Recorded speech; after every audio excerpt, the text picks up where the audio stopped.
October country, that country where it is always turning late in the year, that country where the hills are fog and the rivers are mist, where noons go quickly, dusks and twilights linger, and midnights stay. That country composed in the main of cellars, subcellars, coal bins, closets, attics, and pantries faced away from the sun. That country whose people are autumn people, thinking only autumn thoughts, whose people passing at night on the empty walks sound like rain. The Man Upstairs. He remembered how carefully and expertly grandmother would fondle the cold-cut guts of the chicken and withdraw the marvels therein, the wet, shining loops of meat-smelling intestine, the muscled lump of heart, the gizzard with the collection of seeds in it. How neatly and nicely grandma would slit the chicken and push her fat little hand in to deprive it of its metals. These would be segregated, some in pans of water, others in paper to be thrown to the dog later, perhaps. And then, the ritual of taxidermy, stuffing the bird with watered, seasoned bread, and performing surgery with a swift, bright needle, stitch after pulled-tight stitch.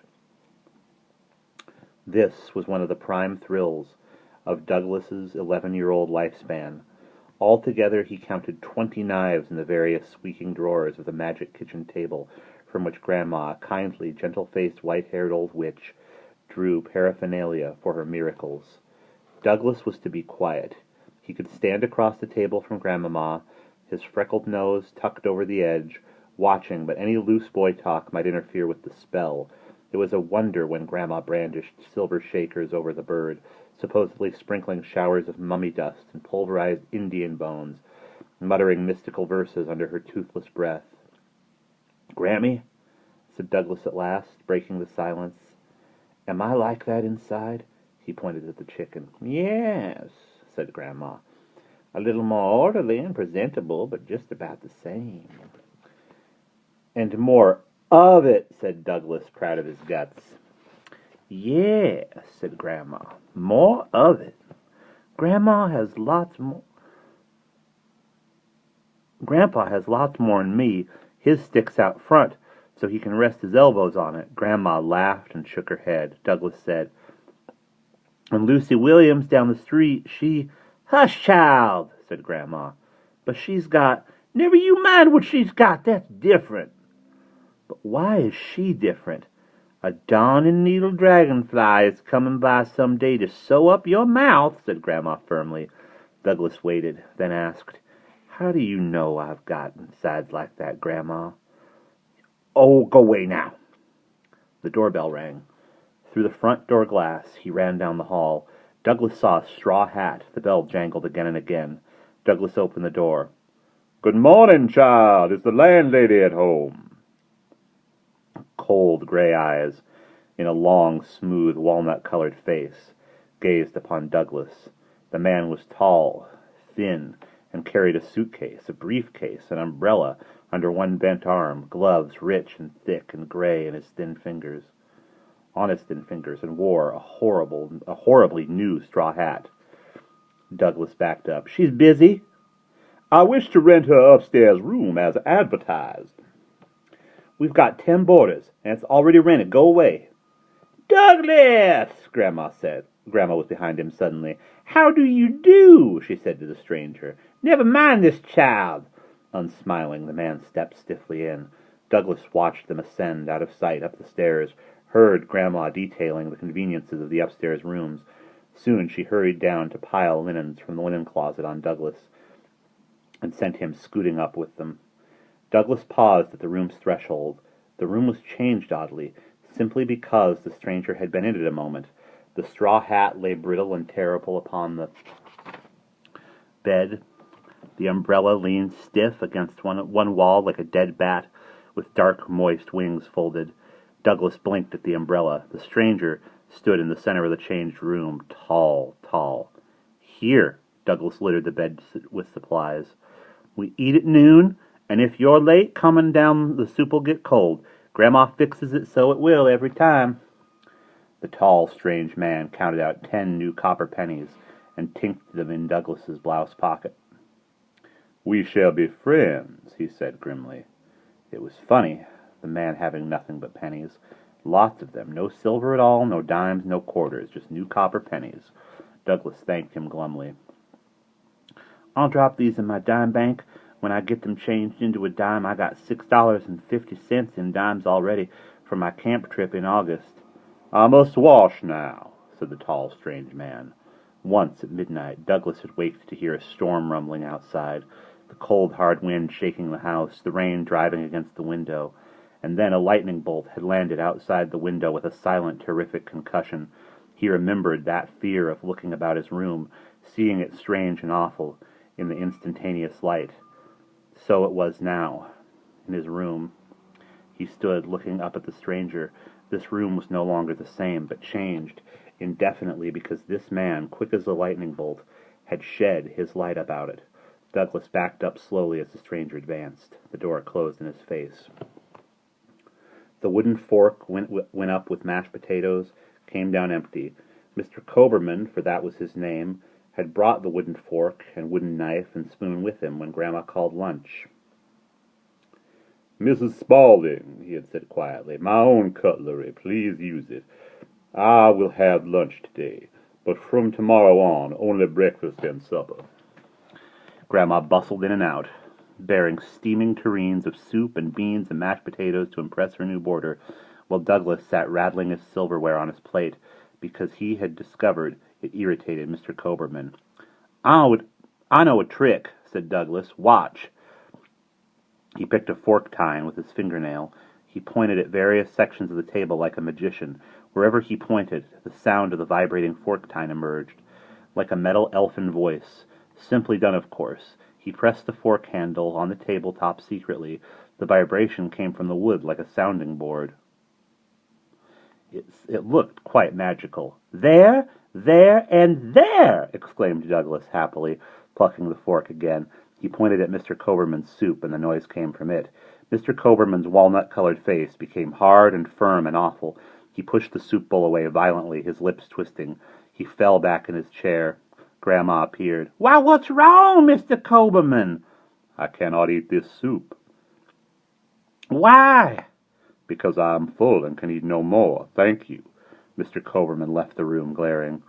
What did you do just then? Asked Grandma at Douglas sharply. Nothing, Grandma. Why does he eat with wooden spoons? Yours not to question. When do you go back to school anyway? 7 weeks. Oh, my land, said Grandma. Mr. Coberman worked nights. Each morning at 8 he arrived mysteriously home, devoured a very small breakfast, and then slept soundlessly in his room all through the dreaming hot daytime, until the huge supper with all the other boarders at night. Mr. Coberman's sleeping habits made it necessary for Douglas to be quiet. It was unbearable, so whenever Grandma visited down the street, Douglas stomped up and down stairs, beating a drum, bouncing golf balls, or just screaming for 3 minutes outside Mr. Coberman's door, or flushing the toilet 7 times in succession. Mr. Coberman never moved. His room was silent, dark. He did not complain. There was no sound. He slept on and on. It was very strange. Douglas felt a pure white flame of hatred burn inside himself, with a steady, unflickering beauty. Now that room was Coberman land. Once it had been flowery bright when Miss Sadlow lived there. Now it was stark, bare, cold, clean, everything in its place, alive or alien and brittle. Douglas climbed upstairs on the 4th morning. Halfway to the 2nd floor was a large sun-filled window, framed by 6-inch panes of orange, purple, blue, red, and burgundy glass. In the enchanted early mornings when the sun fell through to strike the landing and slide down the stair banister, Douglas stood entranced at this window, peering at the world through the multicolored windows. Now a blue world, a blue sky, blue people, blue streetcars, and blue trotting dogs. He shifted panes. Now an amber world, 2 lemonish women glided by, resembling the daughters of Fu Manchu. Douglas giggled.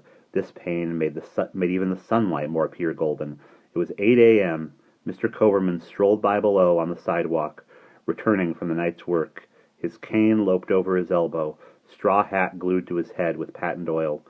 Douglas shifted panes again. Mr. Coberman was a red man, walking through a red world, with red trees and red flowers, something else. Something about Mr. Coberman. Douglas squinted. The red glass did things to Mr. Coberman. His face, his suit, his hands. The clothes seemed to melt away. Douglas almost believed for one terrible instant that he could see inside Mr. Coberman, and what he saw made him lean wildly against the small red pane, blinking. Mr. Coberman glanced up just then, saw Douglas, raised his cane umbrella angrily as if to strike. He ran swiftly across the red lawn to the front door. "Young man," he cried, running up the stairs, "what were you doing?" "Just looking," said Douglas nimbly. That's all, is it?" cried Mr. Coberman. "Yes, sir. I looked through all the glasses. All kinds of worlds. Blue ones, red ones, yellow ones, all different."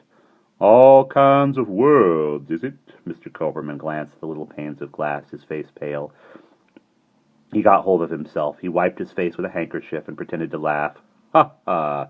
Yes, all kinds of worlds, all different." He walked to the door of his room. "Go right ahead. Play," he said. The door closed. The hall was empty. Mr. Coberman had gone in. Douglas shrugged and found a new pane. "Oh, everything's violet." Half an hour later, while playing in his sandbox behind the house, Douglas heard the crash and shattering tinkle. He looked up. A moment later, Grandma appeared on the back porch, the old razor strop trembling in her hand. "Douglas, I told you time and again, never fling your basketball against the house. Oh, I could just cry." "I've been sitting right here," he protested. "Come see what you done, you nasty boy." The great colored window panes lay shattered in a rainbow chaos on the upstairs landing. His basketball lay in the ruins. Before he could even begin telling his innocence, Douglas was struck a dozen singing blows across his rump. Wherever he landed screaming, the razor strop struck again. Later, hiding his mind in the sand pile like an ostrich, Douglas nursed his dreadful pains. He knew who'd thrown that basketball. A man with a straw hat and a stiff umbrella and a cold gray room. Yeah, he dribbled tears. Just wait. He heard Grandma sweeping up the broken glass. She brought it out and threw it in the trash bin. Blue, pink, yellow meteors of glass dropped brightly down. When she was done, Douglas dragged himself, whimpering, over to save out 3 pieces of the incredible glass. Mr. Coberman disliked the colored window. These, he clinked them in his fingers, would be worth saving. Grandfather arrived from his newspaper office each night, shortly ahead of the other boarders at 5 o'clock, with a slow, heavy tread. When a slow, heavy tread filled the hall and a thick mahogany cane thumped in the cane rack, Douglas ran to embrace the large stomach and sit on Grandpa's knee while he read the evening paper. "Hi, Grandpa." "Hello down there." "Grandma cut chickens again today. It's fun watching," said Douglas. Grandpa kept reading. "That's twice this week. Chickens. She's the chickeniest woman. You like to watch her cut 'em, eh? Cold-blooded little pepper, huh?" "I'm just curious." "You are," rumbled Grandpa, scowling. "Remember that day when that young lady was killed at the rail station? You just walked over and looked at her, blood and all." He laughed. "Queer duck. Stay that way. Fear nothing ever in your life. I guess you get it from your father, him being a military man and all. And you so close to him before you came here to live last year." Grandpa returned to his paper. A long pause. "Gramps?" "Yes?" "What if a man didn't have a heart or lungs or stomach, but still walked around alive?" "That," rumbled Grandpa, "would be a miracle." "I don't mean a miracle, no. I mean, what if he was all different inside, not like me?" "Well, he wouldn't be quite human then, would he, boy?" "Guess not, Gramps. Gramps, you got a heart and lungs." Grandpa chuckled. "Well, to tell the truth, I don't know. Never seen them. Never had an x-ray. Never been to a doctor. Might as well be a potato salad for all I know." "Have I got a stomach?" "You certainly have," cried Grandma from the parlor entry, "'cause I feed it. And you've lungs, you scream loud enough to wake the Crumblies, and you've got dirty hands. Go wash them. Dinner's ready. Grandpa, come on. Douglas, get." And we will pause there.